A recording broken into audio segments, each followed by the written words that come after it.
அடிப்படையிலே திராவிட முன்னேற்ற கழகத்தினுடைய அரசு காங்கிரஸ் கட்சியில கையெழுத்து போட்டவங்க கடைந்தெடுத்த முட்டாள்கள், கடைந்தெடுத்த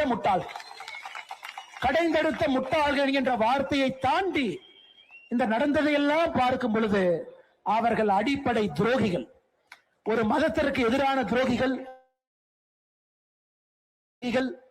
இந்த மதத்தினுடைய வழிபாட்டு முறையை அழிக்க வேண்டும் என்று கங்கணம் கட்டிக்கொண்டு களத்தில் இருக்கக்கூடிய அரசியல்வாதிகள்.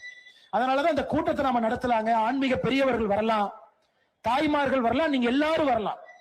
ஆனா ஓட்டு போடுவதற்கு முன்பு, வாக்கு செலுத்துவதற்கு முன்பு எதோ பார்த்து ஓட்டு போடுறீங்க. உங்க தாத்தா பொட்டு வச்சாங்க, குங்குமம் வச்சாங்க, ரோட்ல பிள்ளையார் சிலைக்கு முன்பு தேங்காய் உடைச்சாங்க. கேள்வி இல்ல. ஆனா இன்னைக்கு கேள்வி இருக்கு. நம்முடைய சமுதாயம், நம்முடைய பாரம்பரியத்துல இந்த ஜெனரேஷன்ல ஒரு கோயிலுக்கு போய் வழிபடுவதற்கு பிரச்சனை, முருகன் இருக்கக்கூடிய மலைக்கு பிரச்சனை, முருகனுக்கே பிரச்சனை, விநாயகர் சதுர்த்தி ஊர்வலத்திற்கு தடை, RSS அணிவகுப்புக்கு தடை, எல்லாத்தையும் தடை செய்யக்கூடிய அரசுக்கு எப்படி நாம ஓட்டு போடுறோம் என்கின்ற அடிப்படை கேள்வியை ஒரு இந்துவும் கேட்க வேண்டும் என்பது என்னுடைய தாழ்மையான வேண்டுகோளுங்க. ஒரு இந்துவும் கேட்கணும்.